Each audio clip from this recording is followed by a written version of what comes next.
पवन सिंह ने थोड़ी देर पहले ही सोशल मीडिया साइट एक्स पर पोस्ट शेयर कर आसनसोल से चुनाव नहीं लड़ने की जानकारी दी। उन्होंने चुनाव नहीं लड़ने के पीछे की वजह कुछ निजी कारणों को बताया है। हालांकि अचानक पवन सिंह के आसनसोल से चुनाव नहीं लड़ने के ऐलान की जानकारी मिलते ही अब कई सवाल उठने लगे हैं। पवन सिंह के फैंस समेत तमाम लोग जानना चाहते हैं कि आखिर पवन सिंह ने आसनसोल से चुनाव लड़ने से क्यों इनकार कर दिया है।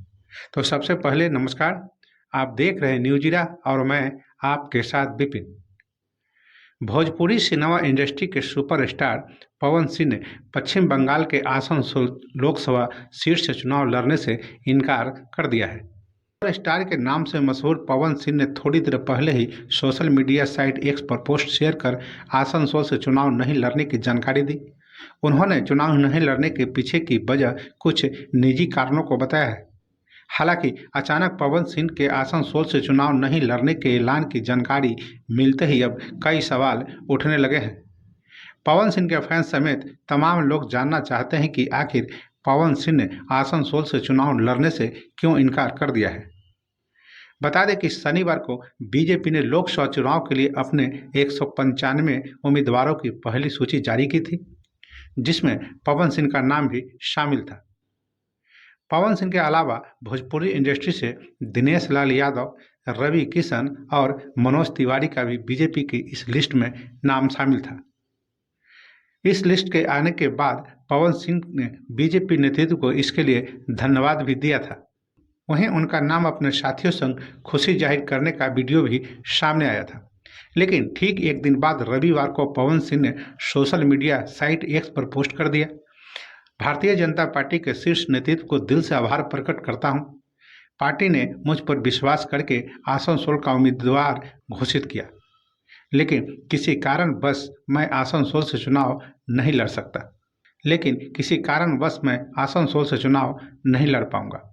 वहीं पवन सिंह का चुनाव नहीं लड़ने के इनकार के पीछे की वजहों की बात करें तो राजनीतिक जानकार बताते हैं कि पवन सिंह आरा लोकसभा सीट से चुनाव लड़ना चाहते थे। उन्होंने आरा से चुनाव लड़ने के लिए खास तैयारी भी की थी, लेकिन जब उन्हें आसनसोल से टिकट मिला तो शायद वह इससे संतुष्ट नहीं हुए होंगे। वहीं राजनीतिक गलियारे में पवन सिंह द्वारा दूसरे विकल्पों को चुनने के बारे में भी चर्चा चल रही है। लोग यह सवाल भी पूछ रहे हैं कि क्या आरा सीट के लिए कहीं पवन सिंह किसी दूसरी पार्टी के संपर्क में तो नहीं है, और क्या पवन सिंह कोई बड़ा फैसला लेंगे। हालांकि आसनसोल के पूर्व सांसद और टीएमसी नेता सिंगर बाबू सुप्रियो ने भोजपुरी कलाकार पवन सिंह के चुनाव नहीं लड़ने की कुछ और ही वजह बताते हैं।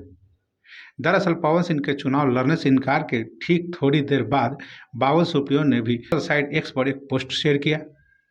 इस पोस्ट में उन्होंने लिखा है कि बीजेपी की तरफ से दिए जा रहे दबाव के बाद पवन सिंह ने व्यक्तिगत कारणों का हवाला देते हुए नाम वापस ले लिया है। यह बिल्कुल असंभव है कि भाजपा अपनी पहली सूची में किसी उम्मीदवार का नाम उसकी सहमति के बिना या उम्मीदवार के साथ विस्तृत चर्चा के बिना रखेगी।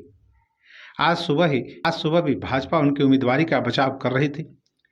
अब वे स्वीकार करते हैं कि यह बंगाली महिलाओं और बंगाली संवेदनाओं का अपमान था, जिसे भाजपा ने पहले कभी नहीं समझा। उन्हें आईना दिखाया गया है।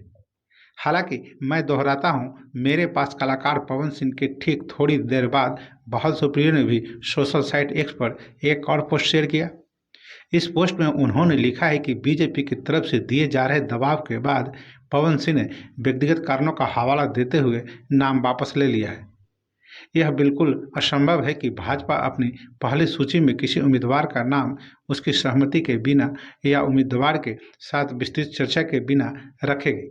उन्हें आईना दिखाया गया है। हालांकि मैं दोहराता हूं कि मेरे पास कलाकार पवन सिंह के खिलाफ कुछ भी व्यक्तिगत नहीं है। पवन सिंह एक भारतीय पार्श्व गायक है। उन्हें उनके भोजपुरी गीत लॉलीपॉप लागेलू के लिए जाना जाता है। भोजपुरी फिल्म में उनके काम के लिए उन्हें 2 अंतर्राष्ट्रीय भोजपुरी फिल्म पुरस्कार मिल चुके हैं। पवन सिंह का जन्म 5 जनवरी 1986 में आरा, बिहार में हुआ था। वो एक राजपूत परिवार से ताल्लुकात रखते हैं। पवन सिंह की बड़ी फैन फॉलोइंग है और फिल्मों में अपने अभिनय और सिंगिंग के साथ ही उनकी संपत्ति भी करोड़ों में है। रिपोर्ट्स की माने तो पवन सिंह की अनुमानित नेटवर्थ करीब 65 करोड़ रुपए के आसपास है। पवन सिंह की गिनती भोजपुरी सिनेमा के सबसे महंगे एक्टर्स के रूप में की जाती है। तो बस अभी के लिए इतना ही। अब हमें आज्ञा दीजिए। नमस्कार।